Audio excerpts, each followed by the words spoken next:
ఈ mutual funds లో types ఉంటాయండి? టైప్స్ ఉన్నాయండి మేడం. టైప్స్ అంటే 2-3 రకాలుగా ఉన్నాయి. ఏంటంటే బేస్డ్ ఆన్ స్ట్రక్చర్ అంటే ఏంటి, subscription. Open ended, close ended main.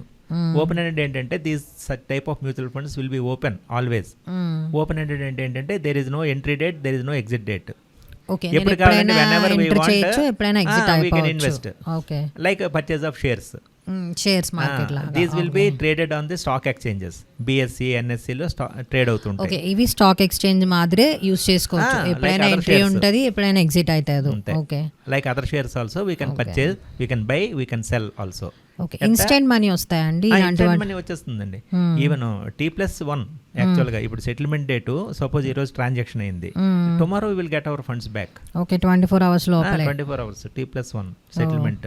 Okay, మనం పే చేయాలన్నా సరే, మనం ఈరోజు కొన్నాం, మనం పే చేయాలి. We have to pay within 24 hours. Okay, paying same, end up కూడా సేమ్. అంతే. కాబట్టి these are open ended funds. Open ended అంటే these are available for open offer or open investment to the public at any time. Okay, there is no entry and exit periods. Okay, తర్వాత రెండోది close ended funds. They will have definite entry time and exit time. Entry అంటే ఏంటి, కొన్ని funds for example SBI has issued mutual fund. అదేంటంటే కొంతకాలం 15 days 20 days అది open offer ఇస్తారు. మీరు యూ కెన్ ఇన్వెస్ట్ అన్నట్టుగా, యూ కెన్ సబ్స్క్రైబ్ అన్నట్టుగా. During that period only the investors, those are called initial investors. Okay, initial investors.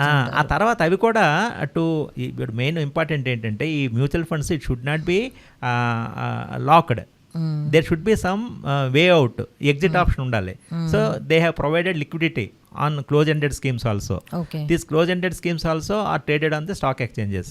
If any investor want to come out of the scheme, if he want to sell off his mutual fund units, he can sell it and he can take the money. అంటే దీనికి close ended అన్నారు కదా, ఇప్పుడు దీనికి ఏం locking periods అలా ఉండవు? Close in period ఇంత ముందు లాక్ ఇన్ ఉండేది కానీ 1 year 2 years అట్లా ఉండేవి, కానీ now the lock in period has been abandoned and it is dispensed with now. Okay, అంటే లాకింగ్ పీరియడ్ ఉండదు. క్లోజ్ ఎండెడ్ ఫండ్స్ అంటే లైక్ అంటే ఈ టైం నుంచి ఈ టైం లోపల ఇన్వెస్ట్ చేసుకోండి అని చెప్తారు, అంతే. రిటర్న్స్ దాన్ని బట్టి ఉంటాయి. For subscription period. ఓకే, అంటే ఓకే మీరు ఓకే ఇన్వెస్ట్ చేయడానికి మాత్రమే సబ్స్క్రిప్షన్ పీరియడ్ ఉంటుంది. ఓపెన్ ఎండ్, క్లోజ్ ఎండ్ అంతే. ఎప్పుడు జాయిన్ అవ్వాలి, ఎప్పుడు మనం ఎగ్జిట్ అవ్వాలి, అంతే. ఓకే, అది పెద్ద ఇదేం కాదు, only entry and exit. Okay,